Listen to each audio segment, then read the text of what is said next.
Perhaps we need some outside universal threat to make us recognize this common bound.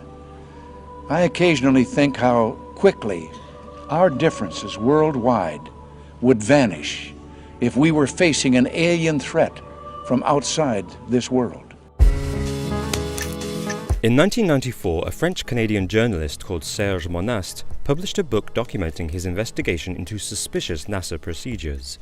Monast said he'd discovered the Space Administration's corrupt motivations to establish a new and sophisticated method of public control, using technological manipulation. Then, in 1996, Monast mysteriously died of a heart attack, leaving his story half-finished. What fatal secrets had Monast discovered?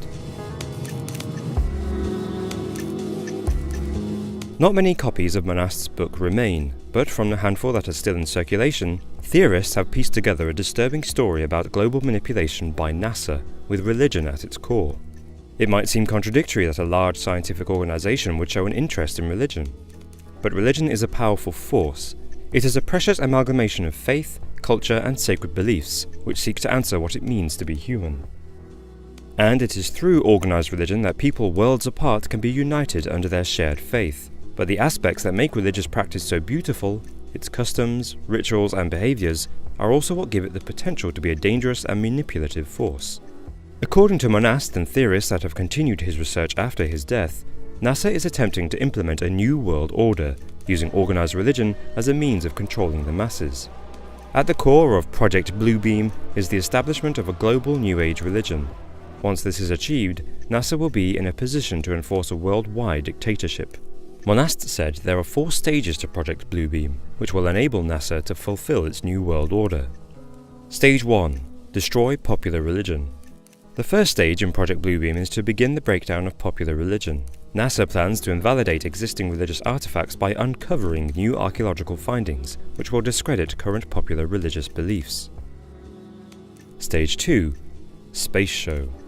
Using advanced light technology, NASA will project a giant holographic display across the sky, big enough for the whole planet to watch. NASA's huge 3D hologram will be a dazzling spectacle for the people on Earth below, and will feature the most prevalent gods within our society.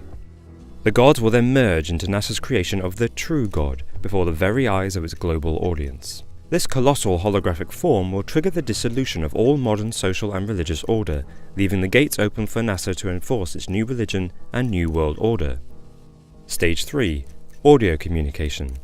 NASA will make contact with its audience using extremely low frequency waves to imitate the voice of God. Stage 4. Global unification. NASA will then use their holy illusion to convince every nation that an alien invasion is imminent. Survival will require the unification of all governments under one centralized authority, and so a new world order is born. Holograms, world domination, and the annihilation of popular religion. Project Bluebeam sounds too crazy to be true, and it just might be. Proponents of Monast theory believe that developments in light technology are signs that we are getting closer to harnessing the capability to soon put on this enormous holographic show. But the lunacy of Monast's idea hasn't escaped critics, who have noted the similarity of Project Bluebeam to the plots of several Star Trek episodes. Yet Monast's theory may have an ounce of truth to it.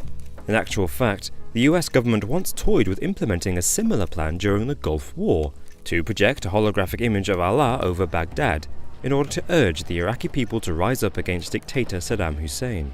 The plan never materialized, of course, but perhaps it fed the imagination of a journalist eager to make his mark on the conspiracy landscape.